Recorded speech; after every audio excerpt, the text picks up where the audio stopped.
Hello friends, welcome to my channel. ಇವತ್ತು ನಾನು ಮನೆಯಲ್ಲೇ ಸಿಂಪಲ್ ಆಗಿ ಹೇಗೆ ಹೇರ್ ಆಯಿಲ್ನ ರೆಡಿ ಮಾಡಬೇಕು ಅಂತ ತೋರಿಸ್ತಾ ಇದ್ದಾನೆ.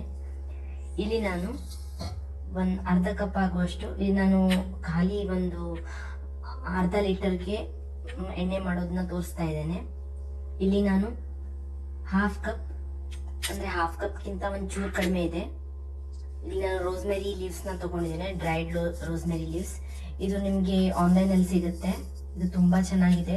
ಇದನ್ನು ಖಾಲಿ ನೀರಿನಲ್ಲಿ ಕುದಿಸ್ಕೊಂಡು ಆ ನೀರನ್ನ ತಲೆ ಮೇಲೆ ಕೂದಲಿಗೆ ಅಪ್ಲೈ ಮಾಡಿದ್ರೆ ಚೆನ್ನಾಗಿ ಒನ್ ಅವರ್ ಬಿಟ್ಟು ಹೇರ್ನ ವಾಶ್ ಮಾಡಬೇಕು. ತುಂಬ ಚೆನ್ನಾಗಿರುತ್ತೆ. ಕೂದಲು ತುಂಬ ಬೇಗ ಗ್ರೋ ಆಗುತ್ತೆ. ಇಲ್ಲಿ ನಾನು ಒಂದು 2 ಚಮಚೆ ಆಗುವಷ್ಟು ಮೆಂತ್ಯ ಬೀಜನ ತಗೊಂಡಿದ್ದೀನಿ ಫ್ರೆಂಡ್ಸ್. ಆಮೇಲೆ ಇಲ್ಲಿ ಆಯಿಲನ್ನು ತಗೊಂಡಿದ್ದೀನಿ, ಕೊಬ್ಬರಿ ಎಣ್ಣೆನ. ಈಗ ಫ್ರೆಂಡ್ಸ್ ನಾ ಇದಕ್ಕೆ ರೋಸ್ಮೆರಿ ಲೀವ್ಸ್ನ ಹಾಕೊಳ್ತಾ ಇದ್ದೇನೆ, ಡ್ರೈಡ್ ರೋಸ್ಮೆರಿ ಲೀವ್ಸ್. ಇದಕ್ಕೆ ನಾನು ಮೆಂತ್ಯ ಬೀಜನ ಹಾಕೊಳ್ತಾ ಇದ್ದೇನೆ. ಆಮೇಲೆ ಇದಕ್ಕೆ ನಾನು ಕೊಬ್ಬರಿ ಎಣ್ಣೆನ ಹಾಕೊಳ್ತಾ ಇದ್ದೇನೆ. ಈಗ ನಾನು ಇದನ್ನು ಕುದಿಸ್ತೇನೆ ಫ್ರೆಂಡ್ಸ್.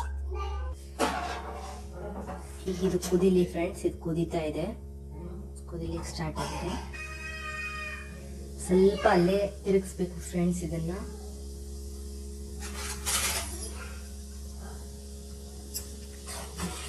ಇದಕ್ಕೆ ಬೇಕಾದ್ರೆ ನೀವು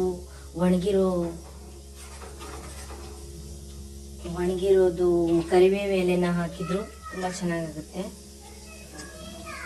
ಪೂರ್ತಿ ಕುದಿಬೇಕು ಫ್ರೆಂಡ್ಸ್. ಇದು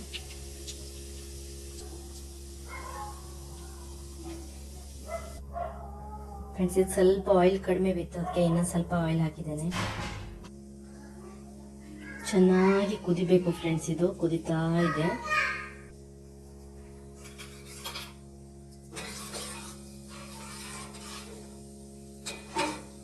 ಪೂರ್ತಿ ಇದಾಗಿದೆ ಫ್ರೆಂಡ್ಸ್. ಈಗ ಇದು ಪೂರ್ತಿಯಾಗಿ ನಾನು ಗ್ಯಾಸ್ ಆಫ್ ಮಾಡಿದ್ದೇನೆ. ಈಗ ಪೂರ್ತಿಯಾಗಿ ಇದು ತಣ್ಣಗಾಗಬೇಕು. ತಣ್ಣಗಾದ ತಕ್ಷಣ ಇದನ್ನು ಸೋಸ್ಕೊಳ್ಬೇಕು. ಇದು ಸೋಸಿದ ಮೇಲೆ ಹೇಗಾಗುತ್ತೆ ಅಂತ ತೋರಿಸ್ತೇನೆ. ಇದು ಆಗಿದೆ ಫ್ರೆಂಡ್ಸ್. ಇದು ಸ್ವಲ್ಪ ಬಿಸಿನೇ ಇದೆ. ಇದನ್ನು ಪೂರ್ತಿ ತಣ್ಣಗಾದ್ಮೇಲೆ ನಾನು ಇದನ್ನು ಒಂದು ಬಾಟಲ್ಗೆ ಟ್ರಾನ್ಸ್ಫರ್ ಮಾಡ್ತೀನಿ. So thank you so much for watching. Please like, share and subscribe. Thank you.